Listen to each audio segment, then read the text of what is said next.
please let us know in the chat if you'd like to ask a question. We'll start with Helene St. James.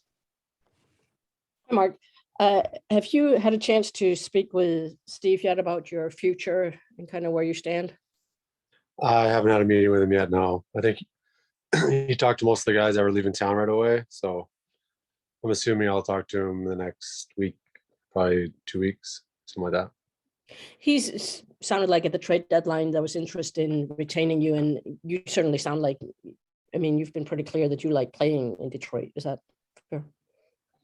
Yeah, I mean, I think my previous talks with Steve is, I think he obviously has a lot of decisions to make, and he's not going to rush anything. So I'm assuming he'll wait till the summertime to do his business, and when we get there, we'll obviously see what happens, see if there's a fit there, and then we'll go from there.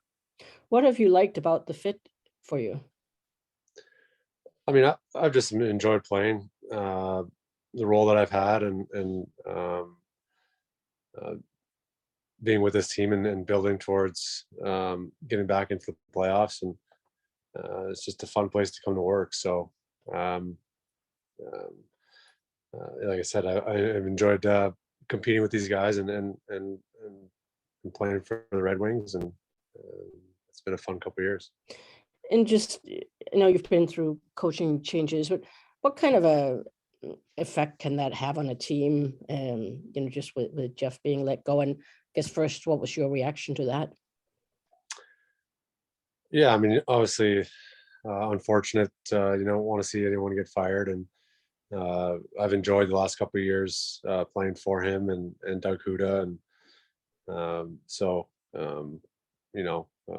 it's just part of the business that coaches just end up getting fired. That's just the way this thing goes. And obviously Steve thought it was time for a different voice, and I think I mean, what that does is, I mean, you go into next year's training camp. Obviously we don't know who the coaches are, but you come in you wanting to prove yourself kind of all over again, because you got a bunch of new sets of eyes on you, and they may see things differently than the previous coaches, and I think it puts everybody on edge, at least to start. Thanks, Mark. Ted Colfin. Hey, Mark, we didn't get a chance to talk to you after you got nominated for the Masterton, but when you talk about your career, you talk about dedication and perseverance. I mean, you got to be pretty proud with the way things have gone and getting to 1,000 games this year. I mean, you got to be pretty pleased, I would think.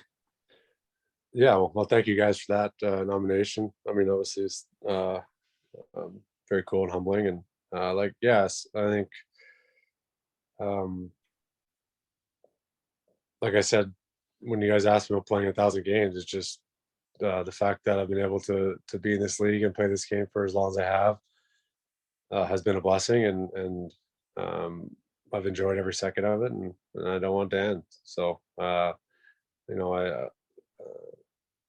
love this game and still have a lot of passion for it, and want to continue that. Well, let's face it, you've had a couple of scary injuries, man. The eye injury, the concussions. I mean, was there at some point where you're kind of thinking, it may not go on forever here or something? I mean, definitely the eye injury was the biggest hurdle, I would say, in my career as far as injuries go. So yeah, I mean, obviously when that happened, I didn't know what type of player I'd be when I got back, or if I would get back, and something that I had to work through and work hard to get back in a position to where I could put myself on the ice and be counted on. And so yeah, I mean, obviously you never know in this game, where injuries can take you, and I've been fortunate to get over that one in a big way, and be able to continue my career. I didn't think, there's moments there, where I didn't think that was going to happen. Can I ask, is it all the way back, or still not quite 100, or what? I mean, oh no, it's not. It's pretty much back. Probably a year after the injury was as good as it got, and it's been staying the same ever since. It's just something that I've gotten used to, and I've just learned to play with. The last one at this point, I mean, do you have a specific number of years, or is it basically year to year now at this point in your career? Yeah, probably year. I would say probably more or less year to year at this point. Obviously I want to play as long as I possibly can, but at the same time, I have a family, obviously, and moving from city to city for years on end can get tiring on not only me but definitely my kids and my wife, and you obviously take all that into consideration once you get near the end. But no, I'm looking forward to to playing again next year and then seeing what happens after that. Sounds good. Thanks for this, Mark. No problem. Kevin Allen.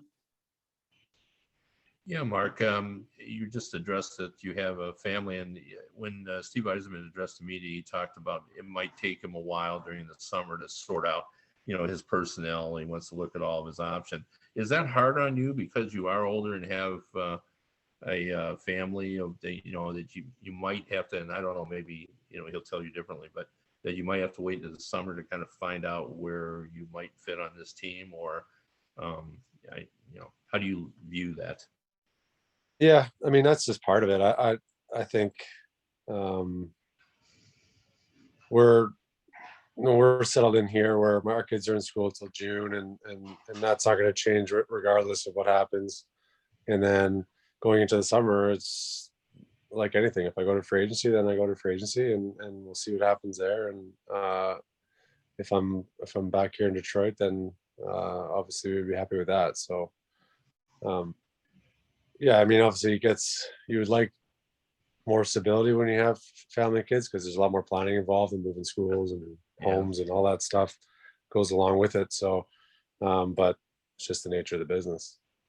Did you know last season before it was announced? I mean, did you have a pretty good idea you were coming back, or were you sort of on, pins and needles trying to, see whether or not, Steve was going to have a spot for you?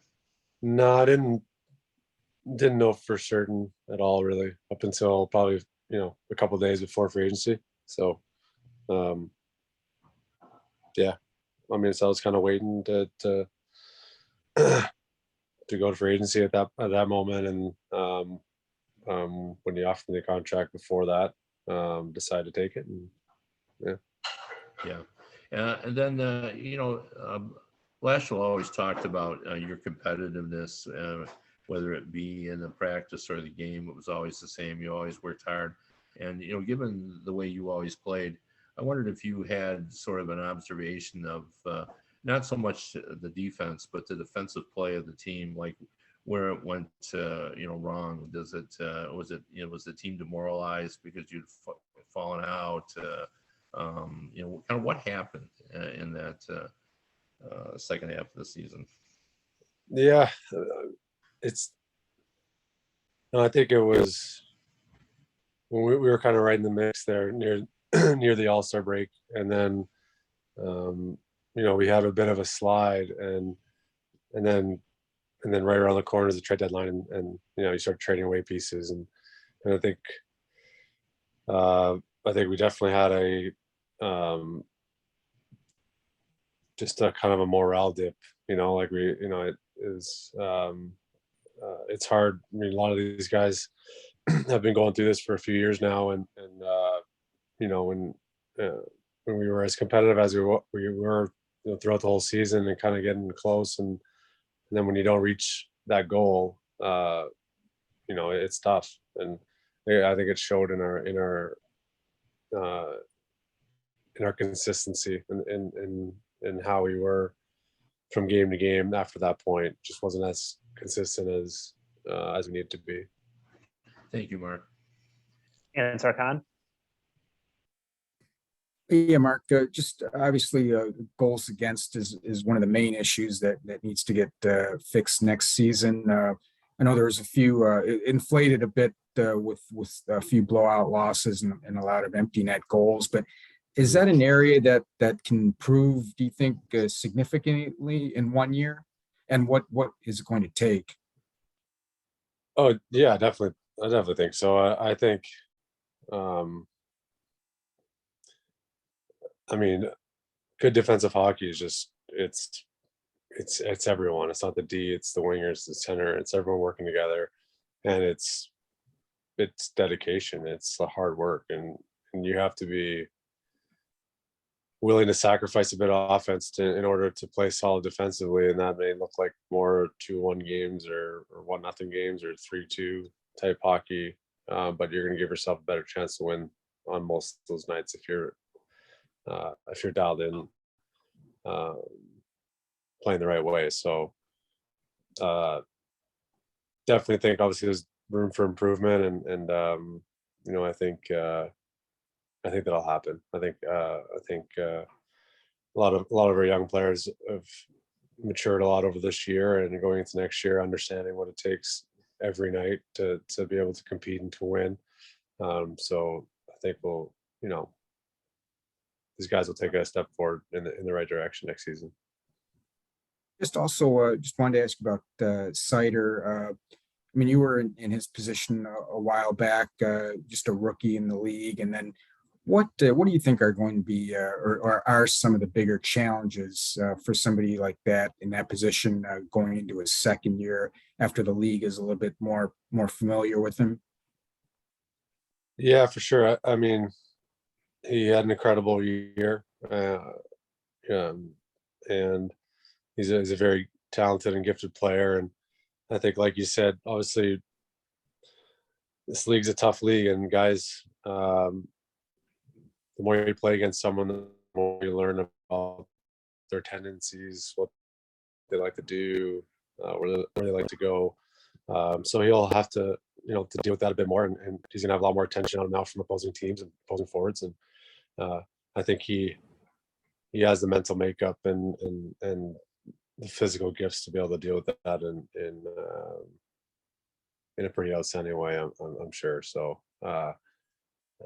look forward to keep on watching him just improve and just keep dominating like he has been. Thanks, Mark.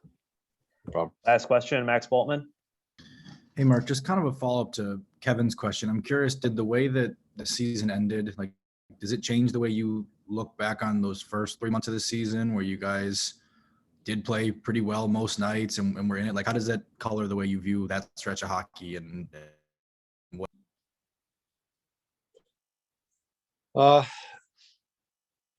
No, I think it's there. I think it's I think it's good that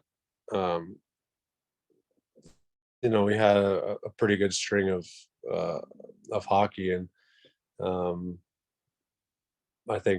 mean we can learn from obviously having that dip that we had during the All-Star or just after the All-Star weekend, and not letting that spiral. I think the way we did it, and that's just a mentality of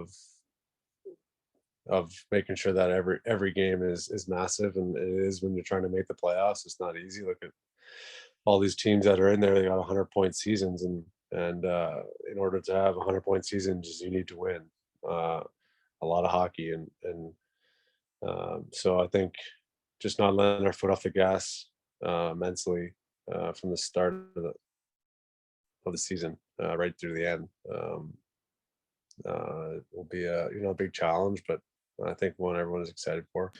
And then I guess we often get to kind of talk to you and Sam and Dylan after games, especially losses. I'm curious how you see, especially I guess in some of those younger guys who haven't maybe been to the playoffs yet, whether it's Dylan or Tyler, at least been there much. Like, what kind of urgency do you feel from them when you're around them in the locker rooms and just, around the team? Yeah, I mean, you could tell they want nothing more than to have success and to turn this thing and this team into a consistent playoff contender. And so they got the right people in the room pushing them in the right direction to make that happen. There's no doubt about that. I think those guys are great players and good people and are gamers and want to win. And the team's in good hands with all those guys. So it should be an exciting time. Everyone should be really excited to and to keep pushing this thing forward. And then last thing, have you and the brothers scheduled the dream fishing vacation that they got you for 1,000 yet? No, not yet. I haven't. Well, I kind of got to wait on Jordan. I don't know what plan to see about that, but yeah, it's not easy to get 4 of us in the same spot for the same amount of time. So I'll have some work to do there, but looking forward to it once we get it on the books. Well, enjoy. Thank you. All right. Yeah. Thanks, guys. Really appreciate everything over the year. All right, Thanks, those are all the Mark. questions